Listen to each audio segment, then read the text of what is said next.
Hello, my old friends. Are you doing all right today? There's a certain silence that lives inside the hospital at dawn, a kind of breathing you can almost hear between the walls. Years ago, I used to stand by the window before my morning rounds, coffee in hand, and watch the light crawl across the parking lot. It was a small ritual, quiet and private. Before the weight of the day began, one morning, I caught my reflection in that glass. The lines on my face looked tired, but not from age, from holding too much. That's when I realized something simple. Even doctors forget to breathe. For most of my career, I believed the heart was strong because it worked hard. That was my mistake. I used to tell my patients, "Your heart is a muscle, keep it active." But what I didn't say, because I hadn't learned it yet, was that a muscle can also harden from effort, just like a man can grow brittle from too much pride. There was a patient named Walter who taught me that. He was 74 when he came to me, a retired police officer, the kind of man who never asked for help. His handshake was firm, his voice low and steady. But when I put the stethoscope to his chest, I heard a sound that made me pause. The rhythm was strong. Yes, but heavy, like a door closing against wind. I told him, "Your heart is working harder than it should." He laughed. "That's what it's made for, isn't it? Working hard." Back then, I thought so too. But over the years, I began to understand that overworking the heart with stress, salt, anger, sleeplessness builds invisible walls inside it. Literally, the muscle thickens, stiffens, begins to lose the grace of movement. The flow becomes restricted. The chambers struggle to fill. It doesn't fail suddenly. It just tightens quietly. Walter was one of those men who believed that slowing down was weakness. He'd sit on my exam table and tell me about his blood pressure as if it were a contest. "Still strong, Doc," he'd say, tapping his chest. "This thing's a rock." And he was right, but rocks don't bend. I tried to explain, the heart isn't just a pump, it's a listener. It changes shape depending on how you live, what you feed it, how you rest it, how you breathe. He smiled politely, the way people do when they've already decided not to change. A year later, he came back, a little slower, his face pale, his breath short after a few steps. I saw the fatigue in his eyes before he spoke. "Doc," he said, "it feels like my chest is tight. Even when I'm sitting still." We ran the tests. The echo showed what I feared. His heart wall had thickened, especially along the septum hypertrophic, as we called it. But to me, it looked like a heart that had been clenched too long. He sat quietly while I explained the results. Then, in a rare moment of vulnerability, he said, "You know, my wife used to tell me I don't know how to relax." Maybe she was right. That confession lingered with me. Because Walter wasn't alone, he was the mirror of so many I'd seen before him. And of myself. The people who carry their tension inside, who believe strength means control, who forget that the heart needs softness as much as it needs stamina. We started simple. Less salt, shorter shifts at his volunteer job, deep breathing before bed. He laughed at the breathing part. What am I? A yoga teacher now. But he did it anyway. And when he returned 6 months later, something had changed. Not his numbers. Not yet, but his expression. There was a lightness, a gentleness. "I take 10 minutes every morning," he told me, "just to breathe." I never thought I'd say this, but it helps. That's when I began to pay attention not just to the numbers on the monitor, but to the people behind them. I noticed that the calmest hearts didn't belong to those who ran marathons or ate perfect meals. They belonged to those who carried less weight inside. It took me 50 years to understand that sometimes the most important medicine is permission. Permission to pause, to breathe, to not be perfect. When Walter passed, many years later, it wasn't from his heart. His wife sent me a note that simply said, he learned to rest. That, to me, was his recovery. As I look back, I realize how many of us live the way Walter did, tightening the walls around our own hearts without noticing. We fill our days with worry, regret, anger, ambition. Each thought, each burden adds another invisible layer. The muscle grows stronger, yes, but it also grows rigid. And one day, We wonder why peace feels out of reach. But it doesn't have to be that way. The 1%, the rare few who seem untouched by time, they all share something in common. They breathe differently. Not faster, not louder, just deeper. They give their bodies the same patience. They once gave their work. They trust that stillness doesn't mean stagnation. It means renewal. If you want to protect your heart from thickening, you don't need a miracle drug. You need a moment. A few slow, deliberate breaths. A bowl of soup with less salt. A quiet evening walk. A soft place to rest your thoughts.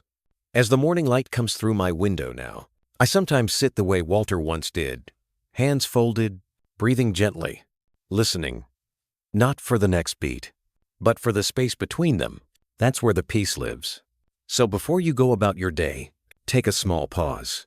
Sit back, inhale slowly through your nose, count to 4, hold for 7, and let it out for 8. Feel your shoulders soften. Feel your heart ease its grip. That's how the 1% live longer, not by fighting time, but by making peace with it, one quiet breath at a time. There's something sacred about stillness, not the kind you find in silence, but the kind that grows from within when the heart finally lets go of its armor. I think about Walter often. After that first year of breathing practice, I saw him transform in ways no medicine could measure. He used to rush through life like a man late for a train. Now he moved with an easy patience, as if he finally trusted the world not to leave without him. He told me once, "Doc, I used to think calm people were just lazy. Now I think they're the only ones who really know what's going on." He was right. Most people live as if the heart is a machine, a pump that can handle whatever you throw at it. But it isn't. The heart listens. It adapts. It remembers. Every argument you swallow, every night you sleep restless, every time you push yourself, instead of pausing, your heart adjusts. It thickens a little to bear the load. It builds a wall so you won't feel the pressure. And over time, that protection becomes the prison. You can see it in the faces of people who've lived too long with tension. Their shoulders are drawn in, their breaths short, their eyes scanning for something that never comes. Their pulse tells the same story, fast when it should be slow, tight when it should be tender. That's why I started teaching my patients to listen, not just to the sounds around them, but to the rhythm inside them. You don't need a stethoscope for that. You only need time. I remember an afternoon in the clinic, years ago, when I asked a woman named Elaine to place her hand over her chest and breathe. She laughed. At first, it felt silly to her, but after a few moments, her eyes softened. "It feels warm," she said quietly. I didn't realize my heart felt warm. It's strange, isn't it? We can live 80 years inside our own bodies and still forget how they feel. Elaine had spent decades caring for her husband, her grandchildren, her garden, everyone except herself.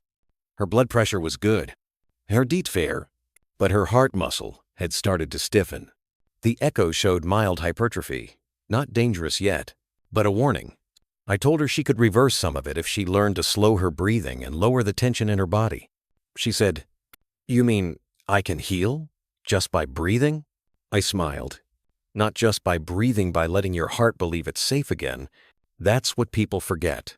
Safety isn't just the absence of danger. It's the presence of calm. Over the years, I noticed a pattern. The 1%, those who never let their heart walls thicken, all created little moments of safety each day. They didn't meditate on mountaintops or follow complicated routines. They simply allowed themselves to rest without guilt. They took deep breaths before answering hard questions. They let silence finish their sentences. They forgave small mistakes quickly, starting with their own. You see, stress isn't just an emotion. It's a heartbeat that never got the chance to slow down. Every time you relax your body, you're teaching your heart to soften again, to stay supple, to keep its rhythm smooth. When I retired, I brought home a few of my old patient files. I don't read them for the numbers anymore. I read them for the notes I scribbled in the margins, things like, encourage laughter, less salt, find sunlight daily. That last one always stays with me, sunlight.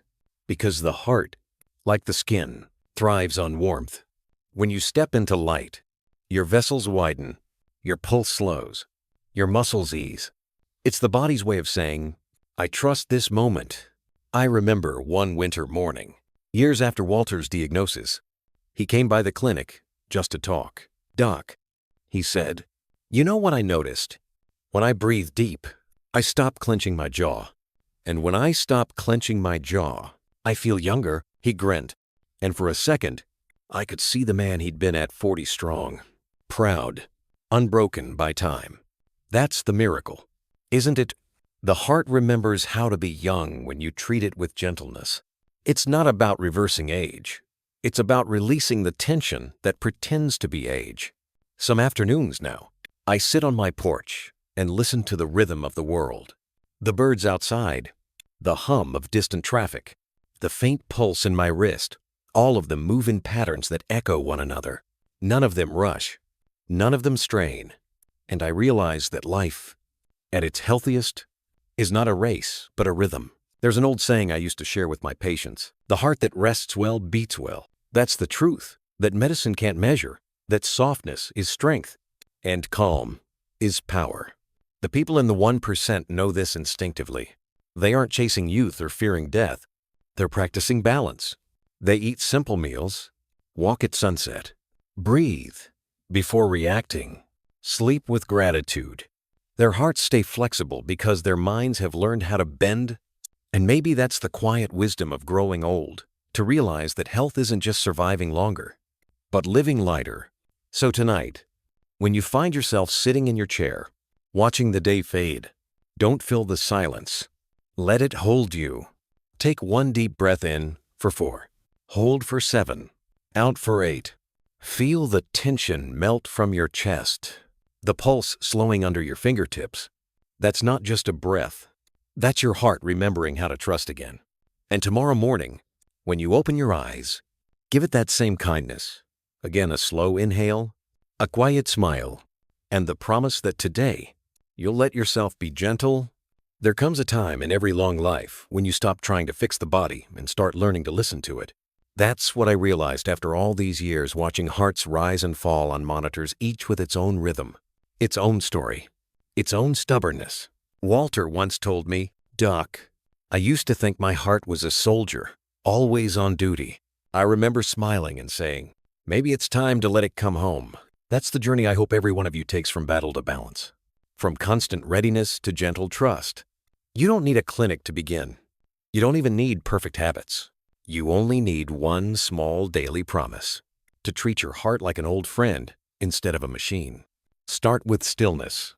Each morning, before the world asks anything of you, sit quietly, place your hand over your chest, feel its steady motion, and say, even silently, thank you. Gratitude lowers blood pressure more effectively than many pills because it shifts your whole rhythm from tension to tenderness. Then breathe. The 4-7-8 pattern is not just a trick, it's a conversation between your lungs and your heart. Inhale through your nose for 4 counts. Hold gently for 7, then exhale through your mouth for 8. You're teaching your heart patience. You're showing it that not every moment needs urgency. As you move through your day, eat simply. The less salt you use, the easier it is for your heart to rest between beats. When you choose lighter meals, your body hums instead of groans. Remember, flavor doesn't live in sodium. It lives in herbs, in lemon, in the warmth of the company you share a meal with. If you can, take a short walk after lunch. Nothing strenuous, just enough to feel your legs stretch, your lungs expand, your pulse settle into a comfortable rhythm. That's what keeps your heart walls from thickening movement, that reminds it it's alive, but not in danger. And when evening comes, don't fill it with noise. Let quietness be your final medicine. Turn off the television a little earlier. Dim the lights. Sit by the window or on the porch and listen to the sound of your own breathing. The heart loves rhythm, and the simplest way to honor that is to keep your days and nights balanced: activity, followed by rest, sound, followed by silence. You may wonder, does any of this really change the heart? I can tell you, yes. I've seen it. I've seen scans where the walls softened over months of steady breathing and better sleep. I've seen patients, once full of restlessness, return with eyes clear and steady, their hands no longer trembling. That's not just biology, that's peace taking physical form. The 1% aren't born with better hearts. They build them not with workouts or diets alone, but with awareness. They know that every heartbeat is a sentence the body writes about how we live.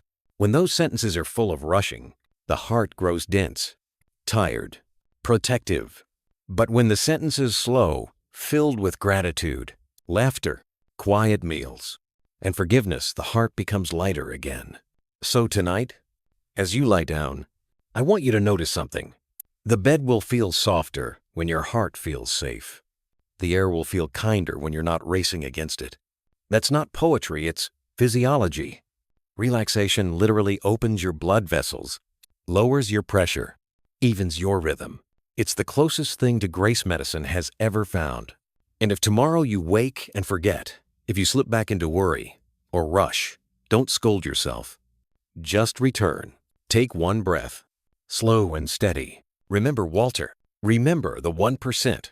Remember that even at 85, the heart can learn new ways to be gentle. I sometimes end my mornings by stepping out onto the porch as the sun comes up. The world is still half asleep. The birds not yet loud. The air cool against my skin. I listen for that faint rhythm inside me. The same rhythm I've spent my whole life studying. It's slower now, but it's steady. And in its steadiness, I hear something that used to elude me all those years in the hospital piece. You don't have to chase health. You only have to stop running from stillness. Take this small action before you go. Put down whatever device or worry is in your hands. Close your eyes and take one deep breath in for 4. Hold for 7. Exhale for 8. Let your shoulders drop. Let your jaw unclench. Feel the quiet strength of your own heartbeat. That right there is the sound of a heart that refuses to harden. That is the rhythm of the 1%. And tonight, it belongs to you.